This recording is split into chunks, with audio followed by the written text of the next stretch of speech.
Assalamualaikum warahmatullahi wabarakatuh.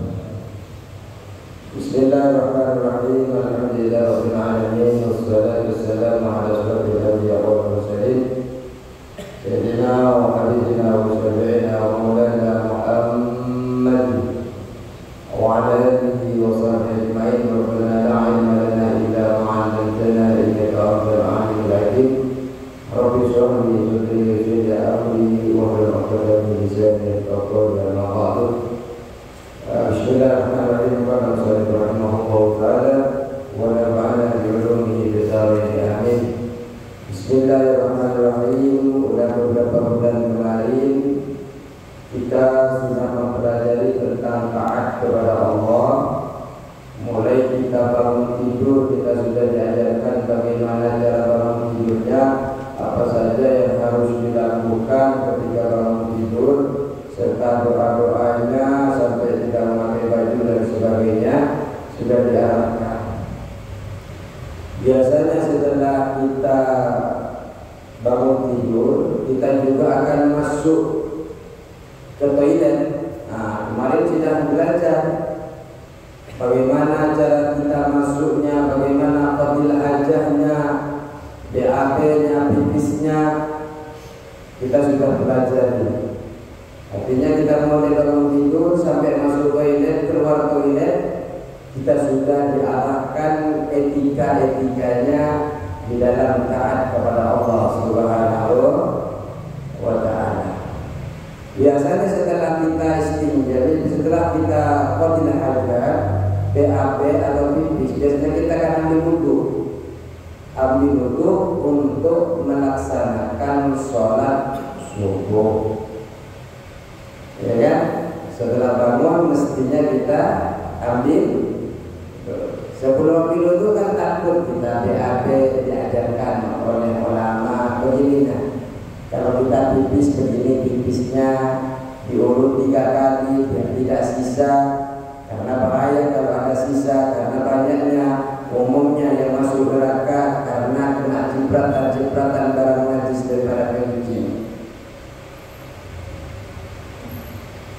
Kemudian sekarang masuk kepada bab adabil wudu, bab etika berwudu. Etika ini yang dimaksud dengan etika adab di sini adalah yang diharapkan, yang dituntut mencakup sunnah-sunnahnya, mencakup kepada perkara yang sunnah, mencakup kepada perkara wajib. Etika itu dilakukan, bukan masalah bicara tentang sah tidaknya, tapi sopan tidak di dalam kita beribadah. Sudah etika kita bagus apa enggak? Baik, kita mulai langsung. Faida farauta minal istinja, faida farauta, maka jika engkau selesai minal istinja, dari istinja, fala tatruk, maka jangan engkau tinggalkan asyiwa. Kalau panjenengan sudah selesai istinja, BAP, buang air kecil, panjenengan jangan tinggalkan siwak, minimal sikat gigi. Kalau nggak suka siwak, tapi bukan sekedar siwak atau sikat gigi. Di dalam bersiwaknya, di dalam sikat giginya, panjenengan menghadirkan niat atas kesunahan bersiwak. Untuk apa? Membersihkan atau menyucikan mulut, untuk membaca Al-Quran, untuk zikir kepada Allah, untuk zikir di dalam sholat, harus dimunculkan niat.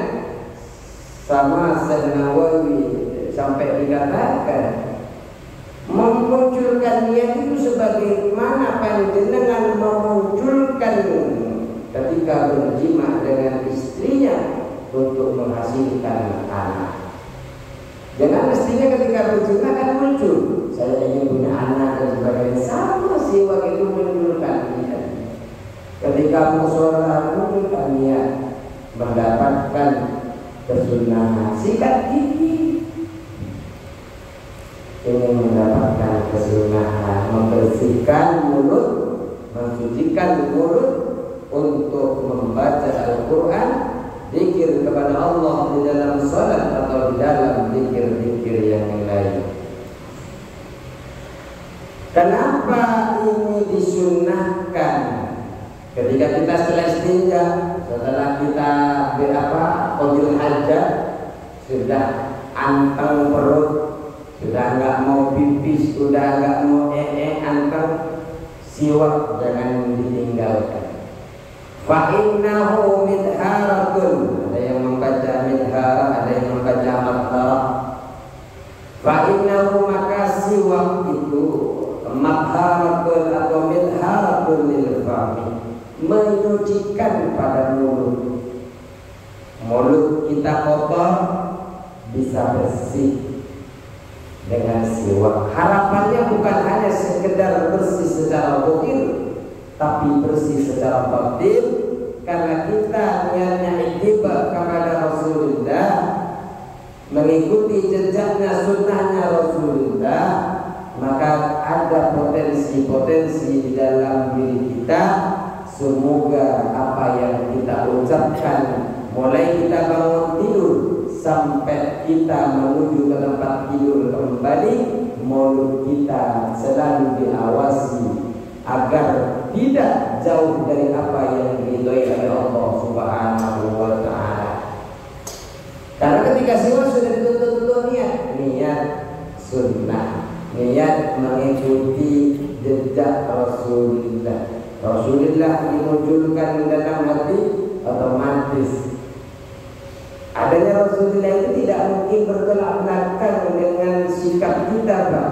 Kita cinta Rasulullah tapi kita bermaksiat atau menjauhi apa sunnah-sunnah Rasul, ya berarti tidak cinta kepada Rasulullah. Jangan mengatakan cinta maulid di mana-mana, hadir ke sana ke sini, tapi tidak mencintai amalan-amalannya, ya sama saja tidak cinta. Karena cinta sejati itu man ahabba sunnati faqad ahabbani, kata Rasul. Orang yang suka terhadap sunnahku otomatis dia cinta kepadaku. Tapi kalau hanya ngaku-ngaku cinta kepada Rasulullah, tapi setelah kita memunculkan di Rasulullah, mengatakan cinta kepada Rasulullah, ternyata tidak ada efek yang bisa kita laksanakan, yang bisa kita tiru dari jejak Rasulullah Sallallahu Alaihi Wasallam. Maka itu hanya lisan saja yang mengatakan cinta, tapi tidak masuk kepada qalbu yang kemudian dialirkan kepada semua anggota tubuh untuk selalu melakukan apa yang dilakukan oleh Rasulullah Sallallahu Alaihi Wasallam. Ini kita lagi maulid ya, tanggal berapa? 9. Oh, masih jauh, masih sekitar 20 hari lagi. Maulid bagus, sangat bagus, karena kita harus senang lahirnya. Tapi yang kita evaluasi adalah setelahnya. Apakah kita tambah dengan adanya itu, tambah cinta kepada Rasulullah? Tanda-tandanya cinta bisa dilihat dari amalan, seberapa banyak amalan kita yang telah meneladani Rasulullah Sallallahu Alaihi Wasallam. Setidaknya mulai dari wudu, dari wudunya, setelah itu sholatnya, sallu kama ra'aitumuni usalli, apa saja sholat-sholatnya nanti yang dilakukan oleh Rasulullah, kita ini. Kalau kita mengaku cinta, ya semestinya senang dalam meniru meneladani tokoh tauladan Siwak ini menyucikan pada mulut. Kenapa? Karena memang siwak ini adalah alat membersihkan daripada bau yang tidak sedap. Bangun tidur tentu kurang nyaman bau, apalagi semalam makan jengkol. Apa nama jengkol lagi itu yang biru-biru itu? Petai. Itu wah Tuhan, itu teman-teman saudara-saudaranya itu jangan todim Pak, sikat gigi sebelum berangkat ke sini, siwak minimal. Kenapa? Biar tidak mengganggu konsentrasi di sebelahnya. Sebenarnya sudah siap sholat menghadap Allah. Allahu Akbar. Tahu-tahu ada bau tidak sedap di depan. Mau baca iftitah sudah enggak kepikiran ya. Tapi ya mau dari mana ini? Ini adalah sunnah. Jadi siwak itu alat membersihkan dari bau yang tidak sedap. Wa mardatul Rabbi, dan diridhoi oleh Tuhan. Jadi dengan siwak ini ada potensi keridhaan Allah datang kepada kita. Artinya mendatangkan ridha Allah. Wa mardati Rabbi, mendatangkan ridha Allah, ridha Tuhan. Wa musriqatul lisyaitan, dan juga membuat murka lisyaitan, pada syaitan. Murka, tidak suka syaitan. Kita mengikuti jejak Rasulullah, sunnah-sunnahnya Rasulullah, enggak suka sama sekali syaitan. Makanya kalau kita tidak suka sama sunnahnya Nabi, jangan-jangan kita juga termasuk dari kalangan enggak tahu siapa. Ya karena yang enggak suka hanya golongan setan. Maka jangan kita termasuk partisipan daripada syaitan. Wasalatun, dan salat disiwaki dengan siwak afdalu, yaitu lebih utama. Salat tanpa siwak dengan salat yang pakai siwak itu lebih afdal.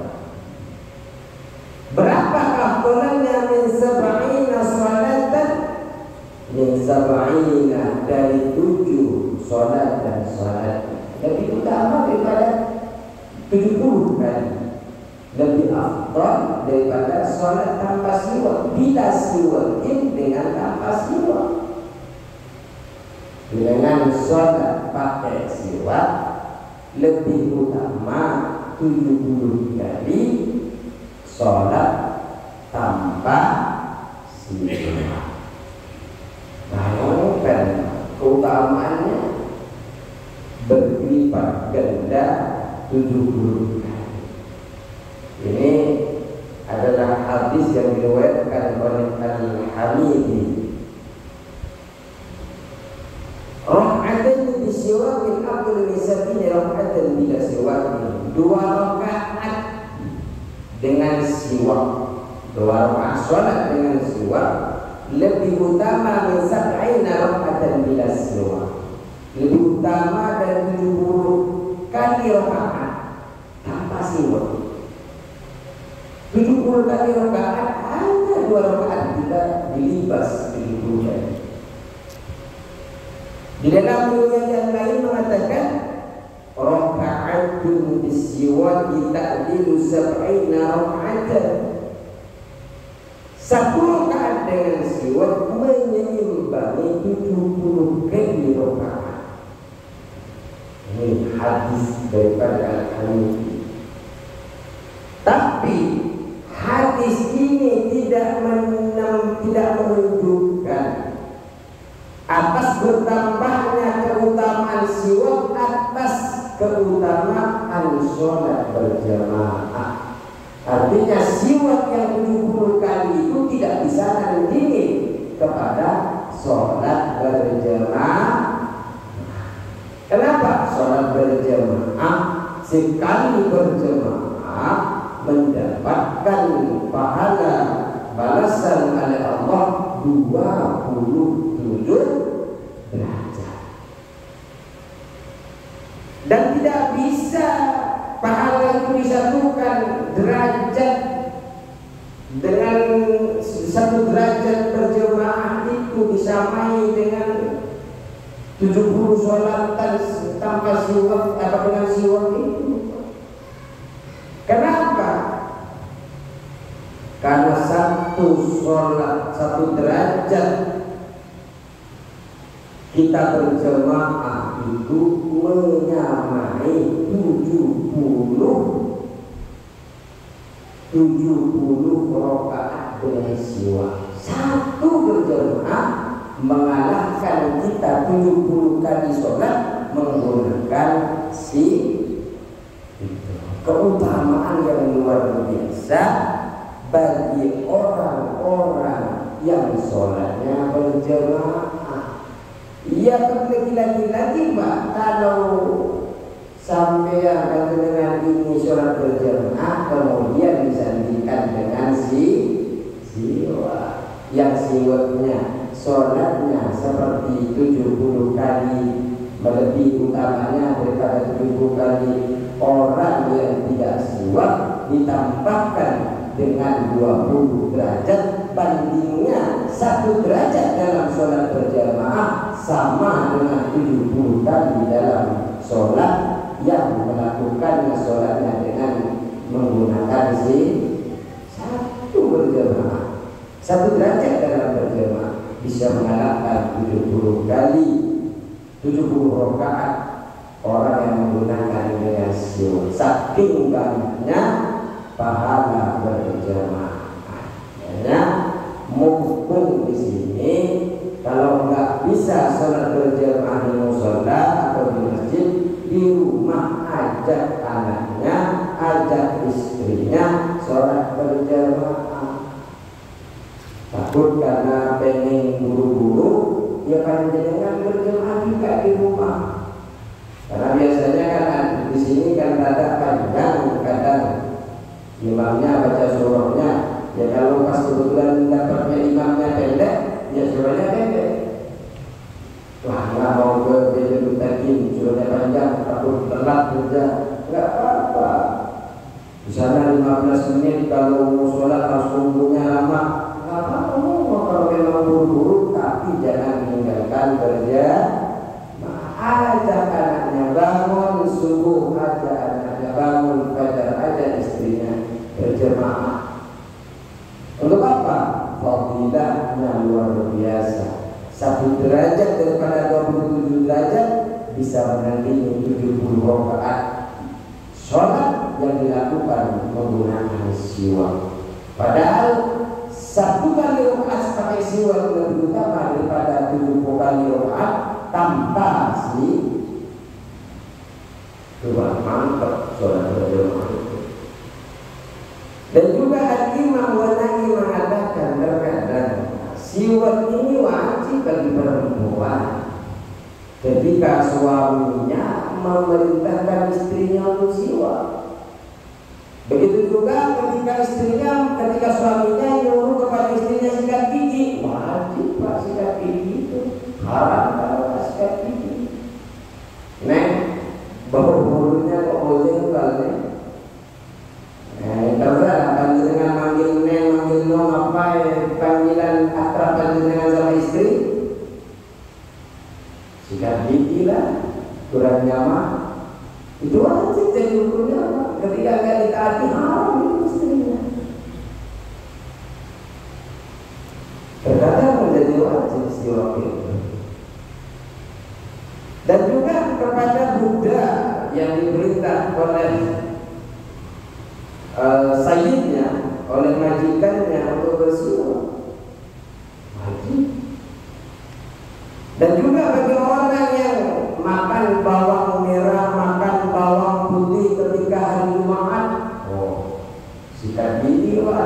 bisa haram panjenengan. Ketika baunya bisa mengganggu kepada jemaah lain dari jemaah. Ini pendapat dengan Imam Nawawi. Kenapa?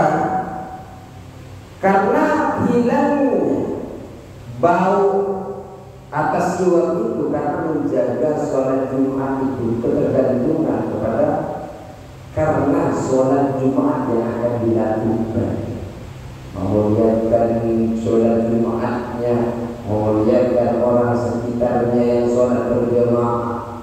Jangan sampai terganggu gara-gara kita tidak sedap bau mulut. Tapi sekali lagi munculkan niat, Pak, ketika panjenengan itu ketika sikat gigi, pas sikatan pertama, gosokan pertama, niat membersihkan mulut karena ini adalah doa Rasulullah. Kalau nggak suka siwak, kalau siwak, Pak, jangan ketika pas datang umroh, pas begini, nah itu disiwakin yo. Luka semua panjenengan, kalau ini kan masih keras. Jangan langsung diginiin sama panjenengan. Dibersihkan kulitnya, digigit tipis-tipis biar menjadi seperti apa ini namanya? Kuas. Cara megangnya begini, 3 jari di atas, 2 jari di bawah. Cara pakainya urut angka 8, mulai dari atas.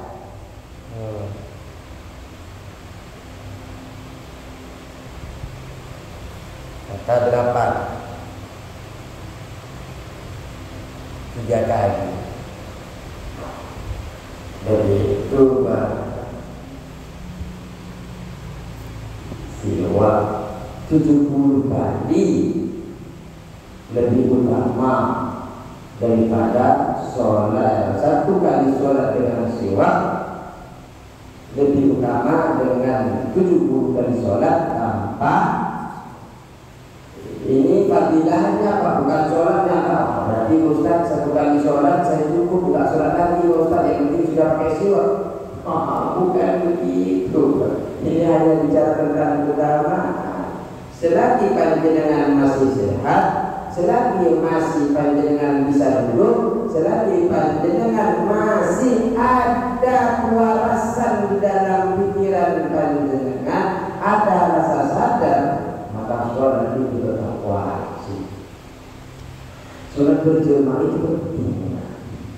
Kalau dilihat Imam Hambali itu malah wajib. Sederhana alasan Imam Hambali. Jadi saya dulu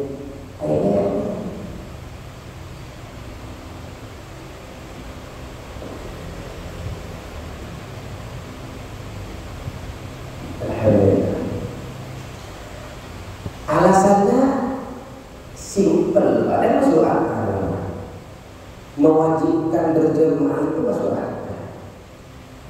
Dulu di dalam kitab Al-Qur'an kita pernah belajar sholat sidatul khawf. Sholat dalam keadaan peperangan, sholat dalam keadaan sangat menakutkan, ada gempa, ada peperangan. Kita pernah praktekin? Pernah. Segenting itu dalam sholat masih berjamaah apa? Artinya ini kan begitu pentingnya sholat yang begitu perang saja masih dituntut berjamaah, apalagi musim sekarang yang tidak ada perang. Dulu pernah kita praktekkan ada 2 posisi, yang satunya jaga, yang satunya sholat, dan dia setelah satunya sholat, satunya jaga untuk musuh. Ada musuh dari hadapan, ada musuh dari pinggir, beda-beda caranya. Dalam keadaan sidatul khawf, dalam keadaan perang, dalam keadaan tidak baik-baik saja, kita tidak diberikan usah di dalam menjaga. Maksudnya tetap diajarkan itu tetap berjamaah. Apa? Ini tidak ada perang. Tapi untunglah kita pada saat ini tidak menjadi fardu ain. Kalau Jumat ini fardu ain juga. Dengan berapa kali sehari tidak berjemaah?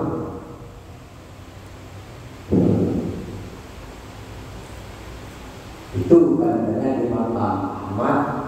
Dalam kondisi genting saja masih tetap pada sahabat itu diperintahkan untuk berjemaah. Apalagi kita ini hanya disibukkan dengan kondisi pekerjaan urusan dunia. Terus walau ya Abi Hurairah, dan diriwayatkan dari Abi Hurairah radhiyallahu anhu, ini ya, qala Rasulullah sallallahu alaihi wasallam, Rasulullah bersabda, laula an asyqa ala ummati la amartuhum bis-siwak. Rasulullah bersabda, laula, seandainya tidak al-asyqa, aku memberatkan ala ummati, atas umatku, la amartuhum bis-siwaki, la amartuhum nisjaya, aku perintahkan mereka umat bis-siwaki, menggunakan siwak, fi kulli sholati, di dalam tiap-tiap sholat.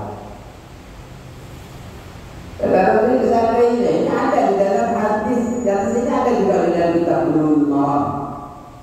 Laula an asqa ala ummati la amartuhum bis-siwaki fi kulli sholati.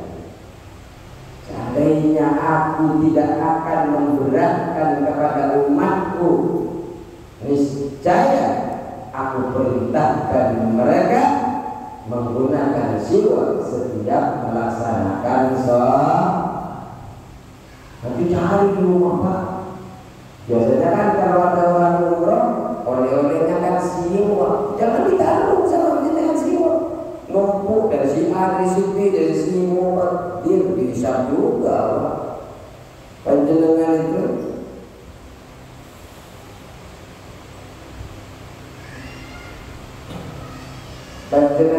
itu jangan ya, tahu kalau memang nggak mau dipakai, kasih kepada orang yang membutuhkan. Siwaknya ya, kecuali memang siwaknya takut panjenengan naruh untuk ganti sumpahnya. Panjenengan ditaruh ini kalau nanti sudah tidak enak dipakai, sudah tidak nyaman dipandang, sudah kecil, karena minimal keadaannya perlu sih. Minimal itu panjangnya segini, 4 jari. Kalau sudah 4 jari sudah tidak bagus dipakai. Panjangnya jangan lebih dari sejajar. Standarnya yang seperti ini, enak dipakai, biar nggak kotor kita dan bersih.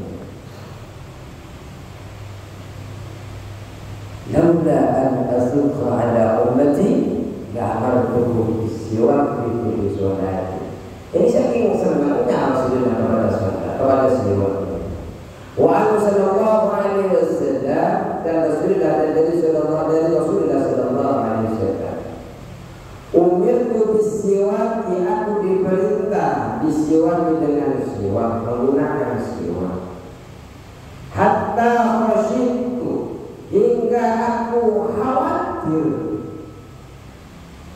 ayyub taba, akan diwajibkan siwak itu alaiya, atas diriku.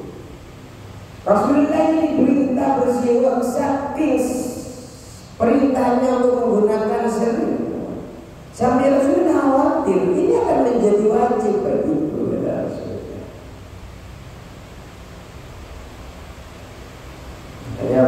Siwak ya, kalau minimal 1 bulan sekali, ya minimal 2 bulan sekali, ya kita nggak bisa 1 tahun sekali. Untuk apa? Ittiba Rasulullah, mengikuti sunnahnya. Jangan hanya cinta, saya cinta, sunnah, tapi sunnahnya tidak dikerjakan. Mengatakan sunnah bukan hanya dengan lisan, tapi dibuktikan dengan perbuatan. Boleh ihtifal maulid di mana-mana, besar-besaran apa kalau memang, karena memang rasa cinta itu tidak bisa diukur. Kalau kita cintanya lewat ini, yang penting evaluasi sekali lagi saya tekankan di situ. Jangan hanya full. Sayang, duit bilang, duit habis. Mengatakan Ustaz, tapi setelah itu tidak ada yang bisa kita ketik. Tapi harapannya kalau tanpa keadaan begini, gimana mungkin? Karena yang kita bisa kenal Allah, bisa kenal sosok Rasulullah itu menggunakan ilmu.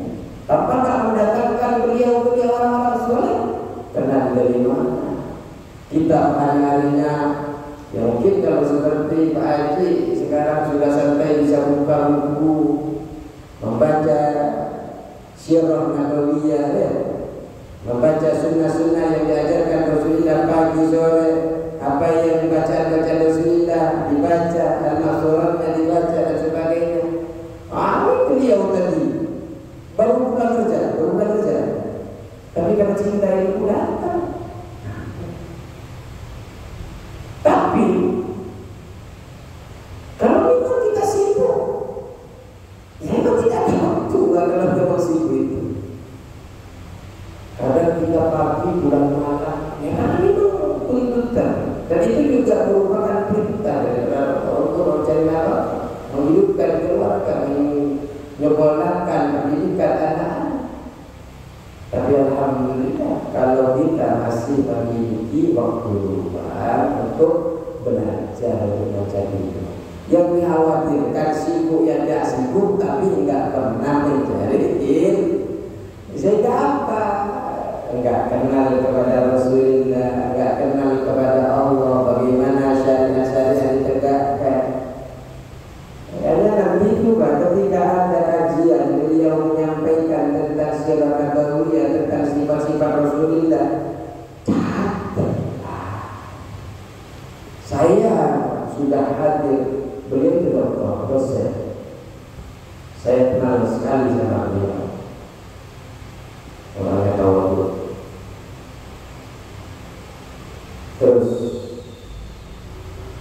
summa jenis, kemudian duduklah engkau diuduhi untuk berwudu. Ketika panjenengan setelah bersiwa, panjenengan duduk Pak untuk melaksanakan wudu.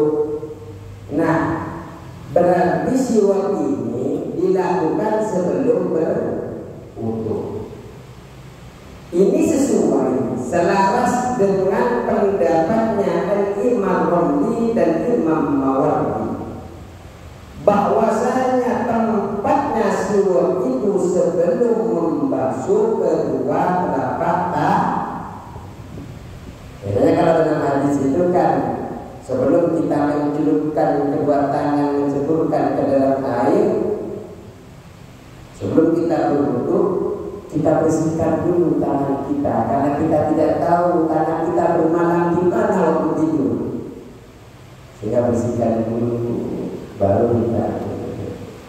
Berarti kalau mengikuti Imam Ar-Razi dan Imam Al-Mawardi, beliau mengajarkan kepada kita siwak dulu. Setelah siwak, kemudian panjenengan ini duduk untuk melaksanakan wudu. Berbeda pendapat dengan pendapatnya Imam Ghazali dan Ibnu Shalah dan Ibnu Nabi dan Ibnu Hajar Al-Haytami dan Asy-Syarbini yang mengatakan bahwa tempatnya siwak di dalam wudu itu di antara membasuh kedua tangan dan berkumur-kumur. Basuh kedua tangan dulu sebelum berkumur siwak. Wudunya pakai kumur-kumur tidak? Wudunya pakai istinsyak tidak? Menghirup air ke dalam hidung. Kenapa mesti kita pelajari kemarin? Kenapa mesti Pak Ustaz ikutin sunnah Rasul harus memasukkan air ke dalam hidung? Setan ternyata bergelantungan di tenggorokan, di lubang hidung ini Pak. Makanya disunahkan kita dikeraskan di dalam hirup air, dibangkerkan kemudian dikeluarkan, bergantungan di sini. Makanya dengan ketika gitu, ternyata setan yang belum diusir.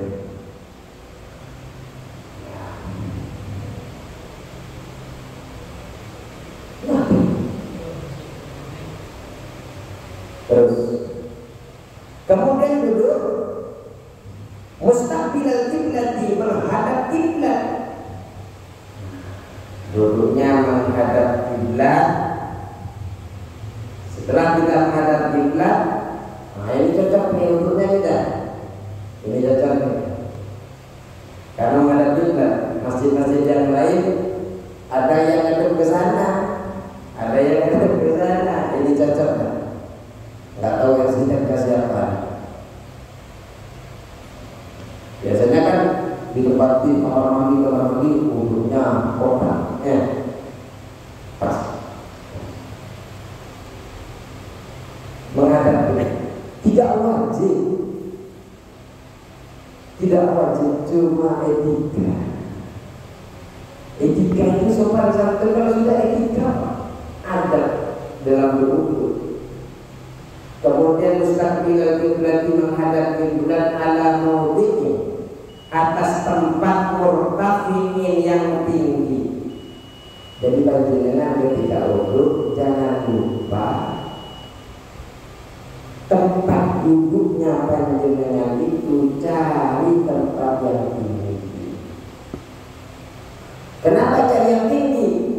Kaila yusibaka rosyasu, agar la yusibaka, tidak mengenai engkau ar-rosasu, cipratan air atau percikan air.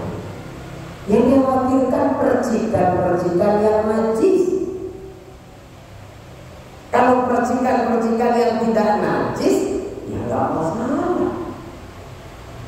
Kalau di situ ada got, di bawahnya seumpamanya ada got, nyambungnya keluar, ternyata ada barang najis yang selalu lewat, air jatuh, kena ke sarung. Cipratan kebanyakan orang di dalam neraka umumnya karena kena cipratan. Jangan karena kita sudah mendapatkan kabar seperti ini, jangan sampai kita termasuk daripada orang itu. Semoga kita semua bisa mengamalkan, khususnya saya pribadi yang membaca kitab ini, terus kita berusaha mengamalkan. Tapi memang berat kalau mengamalkan ini, Pak. Nanti akan jenengan akan tahu. Setelah ini ada doa-doa wudu, doa-doa wudu. Jenengan itu akan disuruh baca setiap membasuh, setiap mengusap, ada doanya. Ya, kalau bisa dikerjakan, kerjakan itu, Pak. Karena itu akan bernilai pahala. Insya Allah kita akan bertemu minggu depan. Semoga selalu dalam keadaan sehat walafiat, dan setiap duduknya panjenengan di majelis ilmu menjadi wasilah datangnya ridhonya Allah, dan ketika berjumpa dengan Allah hisabnya diringankan oleh